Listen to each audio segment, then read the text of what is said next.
A few years back, a warning went out that a Super El Niño was on the way. Some of what followed lined up with that warning. Some of it didn't. But the pattern is back on schedule because as of this month, July 2026, it's here again, and this time the numbers are not subtle. The U.S. National Oceanic and Atmospheric Administration is now putting the odds at 81% that this event reaches the very strong category, up from just 37% only 2 months ago in May.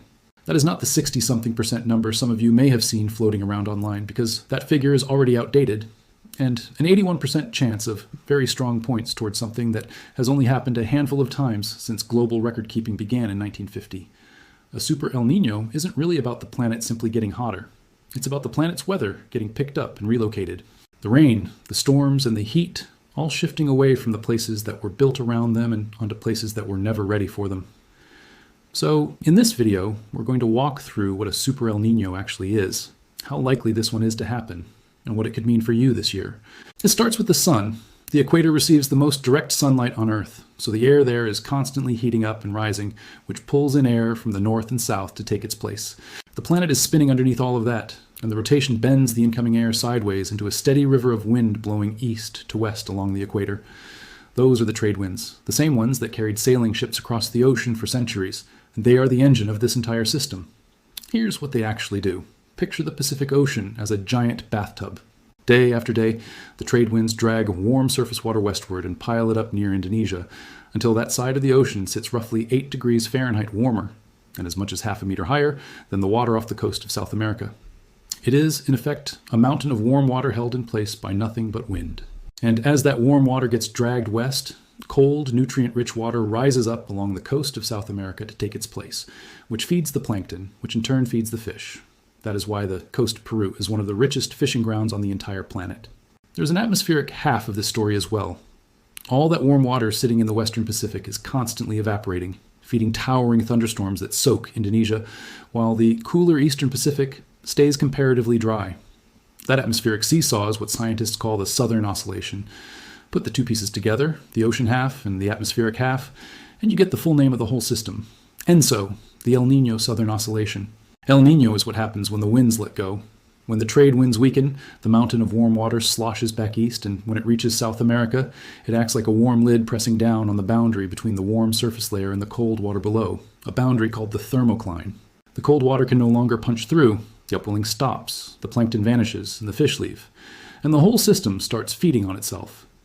Warmer water in the east shrinks the temperature gap across the Pacific. A smaller gap means weaker winds. Weaker winds mean even warmer water in the east. Once that negative feedback loop gets going, it is genuinely difficult to stop. And because it drags the entire wall of thunderstorm activity eastward with it, it bends the jet stream and effectively rewires the weather for billions of people thousands of miles away. Then, a year or two later, the whole system tends to overshoot in the opposite direction into its cold mirror image twin, La Niña. This entire occurrence behaves like a pendulum. It is not a switch. El Niño does not create heat or destroy water. It moves them. Picture that bathtub one more time. Water sitting comfortably below the rim, no problem at all. But slide half of that water from one end to the other, and suddenly one half is bone dry while the other is overflowing. No new water was added anywhere, and none was lost. It just moved. And that, far more than any single temperature reading, is what's actually heading our way this year. Peruvian fishermen named this phenomenon centuries ago, because every few years, right around Christmas, the fish would simply vanish. They called it El Niño, the Christ child. So how did this particular event actually get started? You may have come across a dramatic version of the story online, something involving multiple tropical cyclones straddling the equator in early spring, fusing together, and reversing the trade winds outright. When you actually try to trace those specific storms through the official record, the story falls apart pretty quickly, because several of the storm names circulating in that version don't appear in any legitimate storm database. NOAA keeps an official log of every deep pulse of warm water, every downwelling Kelvin wave that rolls east across the Pacific, and that log shows real waves earlier in the year and again in early summer, but nothing resembling the viral storm fusion story. So some of what you may have seen shared online is describing an event that simply didn't happen.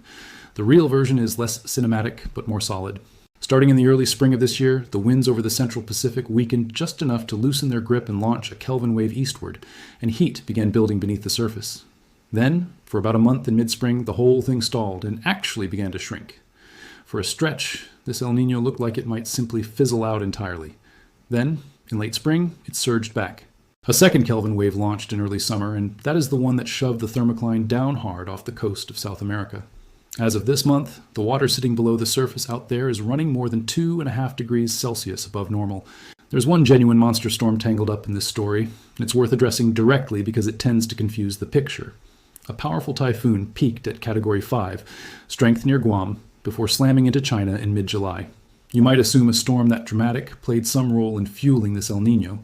NOAA's own analysis shows the opposite. That typhoon was actually dragging the prevailing winds in the wrong direction, working against the El Niño rather than feeding it. So the headline storm most people probably heard about was, if anything, fighting the very climate pattern it's often associated with in casual conversation. Scientists track all of this through a specific patch of ocean called the Nino 3. 4 region, and the shorthand most people use, is that roughly a 2 degrees Celsius increase there qualifies as a Super El Niño. Though it's worth being transparent here, super isn't actually an official classification. The strongest formal label NOAA uses is very strong. So what do you call something that goes beyond very strong, super, informally? As of the most recent daily readings this month, the Nino 3-4 region sits at nearly 2 degrees Celsius above the long-term average and is still climbing, with the European Center for Medium-Range Weather Forecasts projecting in its July update that Pacific water temperatures could top 3 degrees above average as early as September, and potentially reach 3 to 4 degrees above average at the event's peak later this year. That would place this event among the most extreme in 155 years of modern climate observation. But raw averages hide the more interesting detail, which is the extremes on either side of the basin. Out in the Central Pacific, the water is running only about half a degree Celsius warmer than normal, while right against the coast of Peru, it's already sitting at roughly 2.5 to 2.6 degrees above normal. That's more than a 2-degree gap across a single ocean basin, and it is the same fingerprint scientists identified in 1982 and again in 1997, the 2 most destructive El Niño events of the modern era. It means the pattern loading up against South America right now looks structurally like the 2 worst events on record, and it's happening in real time. Back in April, the European Forecasting Center said it was too early to assign high confidence to any of this. By early July, NOAA's own probability had climbed to 81%. That's a jump from essentially, we don't know if this is going to happen, to 81% certainty in the space of about 3 months. And that kind of swing is genuinely notable in a field where forecasts usually creep rather than leap. Part of the reason for the jump has less to do with the ocean warming faster than expected, though it did warm faster than expected, and more to do with something climate scientists call the spring predictability barrier. Forecasts made before the Northern Hemisphere spring are systematically less reliable because spring is exactly when chaotic atmospheric variability tends to swamp the underlying signal coming from ocean temperatures. And once that barrier passes, typically by early summer, forecast skill improves substantially, and models that were hedging heavily back in April can suddenly deliver much sharper, more confident probability estimates. This year's forecasts are now past that barrier, which is part of why the number moved so dramatically in such a short window. There is also something structurally different about this particular event compared to every previous Super El Niño on record, and it's worth sitting with for a moment rather than rushing past it. Every prior Super El Niño, including the 1982 to 1983 event, which still holds the all-time record for peak sea surface temperature anomaly at 2.5 degrees Celsius above average, and the 2015 to 2016 event, the most recent comparable one before this year, occurred against a cooler global baseline than the one we're sitting on right now. Climate scientists studying this year's event have pointed out plainly that the world has never experienced a strong or very strong El Niño arriving on top of background ocean and atmospheric conditions this warm to begin with. That matters because El Niño doesn't operate in isolation. It operates as an amplifier layered on top of whatever baseline conditions already exist. And this year's baseline is already elevated before the amplifier even finishes switching on. Everything up to this point in the story is forecast. What comes next isn't, and underneath every one of these developments is the same basic rearrangement playing out in real, specific places right now. Rain, fish, and storms showing up where they don't belong and vanishing from exactly where people were counting on them.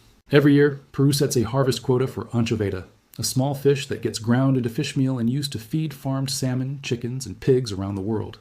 This year, regulators set that quota at 1.9 million tons. The lowest opening quota in a decade. And by early summer, authorities were already shutting down sections of the fishery because only about a quarter of that already reduced quota was actually being caught. Part of the reason is that a large share of what's coming up in the nets is juveniles, fish too young to have reproduced yet, which is exactly what a collapsing food chain looks like from the deck of a boat. and it is already happening this year, not as a future projection. On the other side of the world, India's National Weather Service issued its own seasonal monsoon forecast earlier this year, projecting rainfall at roughly 90% of normal and assigning a meaningful chance to a genuinely deficient season, meaning simply not enough rain. This is not a minor regional inconvenience. This is a country of well over 1 billion people, with enormous stretches of farmland that were never built around reliable man-made irrigation to fall back on if the monsoon underperforms. It isn't universally bad news, though. It's worth being fair about that. El Niño tends to crank up wind shear over the Atlantic, a change in wind speed with height that physically tears developing storms apart before they can properly organize. Forecasters at Colorado State University have cut their Atlantic hurricane forecast twice already this season, down to around 9 named storms against the roughly 14 you'd typically expect in a normal year. But the very same El Niño fires up storm activity in the opposite direction, over the eastern Pacific, where NOAA has forecast around a 70% chance of an above-normal season for hurricanes and typhoons in that basin specifically. It's the same redistribution logic running through everything else in this story. The storm activity isn't disappearing, it's relocating. Here's why all of this actually matters beyond any single region. The global grain harvest is currently forecast to come in roughly 2% below last year's total, with wheat specifically down more than 4%. International agencies have pointed to El Niño-driven rainfall disruption as a factor, squeezing the Australian wheat crop and tightening harvests across parts of Africa. And this is arriving on top of an already strained fertilizer market. Since earlier this year, the Strait of Hormuz, which carries roughly 30% of the world's traded fertilizer, has faced repeated blockades and disruptions tied to the ongoing conflict in the region. And that alone has pushed urea prices up more than 50% in a single month at points this year.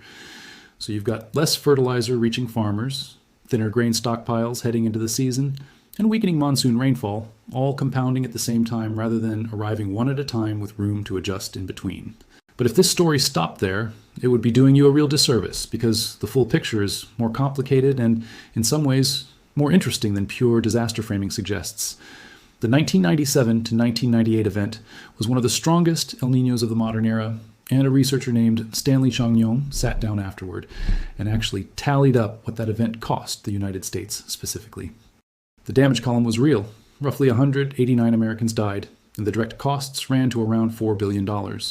But then he added up the other column too.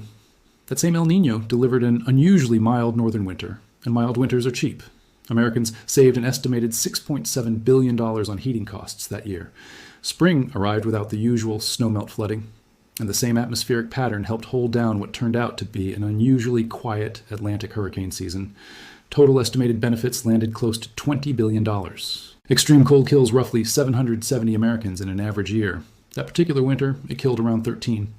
All told, Changyong's accounting suggested the event may have effectively saved somewhere in the range of 850 additional American lives that would otherwise have been lost to winter cold. So for the United States specifically, the strongest El Niño of the modern era up to that point came out net positive on the ledger, and in the researcher's own words, the result was surprisingly positive. But that ledger is United States only, and that asymmetry is really the entire point of this video. That exact same El Niño was a genuine catastrophe in Peru, in Indonesia, and across East Africa. El Niño does not destroy the world's resources. It redistributes them. It doesn't so much burn away a harvest as move the rain that harvest was depending on from one continent to another entirely. And whether that redistribution lands as a shrug or a genuine disaster comes down almost entirely to where it happens to fall. California can lose nearly an entire season's worth of rain and barely register the disruption, because nearly every commercial crop there is irrigated, engineered from the ground up to handle drought. A rain-fed field in Malawi, or a monsoon-fed farm in rural India, was built around a specific, historically reliable pattern. When that pattern moves, there's often no backup system waiting to absorb the shock. And because the entire planet now draws from the same interconnected global food supply chain, a failed harvest on one side of the world increasingly shows up as a higher price tag on a grocery shelf on the other side of it. So the real danger here was never really about a single degree of warming and isolation. It's that we've spent centuries building our farms, our cities, and our entire economic infrastructure around the assumption that weather would stay roughly where it has historically been. A milder than usual January in the American Midwest and a failed harvest in Malawi are, underneath the surface, the exact same underlying event, just experienced completely differently depending on which side of the redistribution you happen to be standing on. You may also have come across an especially alarming historical comparison circulating online. A map from 1877 set side by side with current conditions, referencing the historic El Niño of that year, often ranked among the strongest on record, which contributed to a famine that killed an estimated 30 to 60 million people, depending on which historical estimate you use. That famine was absolutely real, and it deserves to be treated with real weight. But the direct visual comparison is a bit misleading in two specific ways. First, scientists can only reconstruct 1877 ocean temperatures to within a couple of degrees of accuracy using indirect historical records. So placing a rough 19th century estimate directly beside a precise modern satellite reading isn't really an apples to apples comparison. Second, and more importantly, El Nino didn't cause that famine on its own. It took a genuine four-way convergence, a record-strength El Nino, layered on top of a record warm water event in the Indian Ocean, layered on top of record warm Atlantic water, layered on top of roughly a full decade of gradual buildup beforehand. A warm pool of Pacific water accumulating over years of unusually strong, persistent trade winds is, uncomfortably, close to exactly what's been building up in the years leading into this current event. So the 1877 parallel isn't nothing, but it's also not the whole picture. And the scientists who have studied that historical event have generally framed it not as a direct prediction for today, but as a genuine warning that a convergence like that remains entirely possible in a warmer world. Nearly everything in this video traces back to one specific piece of infrastructure, an array of moored ocean buoys strung across the equatorial Pacific, continuously measuring wind, temperature, and the depth of that thermocline layer in real time. That network was built specifically after the 1982 El Nino caught forecasters almost completely off guard, and it's the entire reason we now get roughly a 6-month head start on events like this one instead of being surprised by them. That's a genuinely remarkable scientific achievement. What's considerably less remarkable is that the system has been quietly allowed to deteriorate for years. Back in 2012, NOAA retired the specific service ship responsible for maintaining those buoys, and the flow of usable data collapsed from a normal 80 to 90% operational rate down to roughly 40%. By 2019, only 2 buoys remained fully functional in some sections of the array.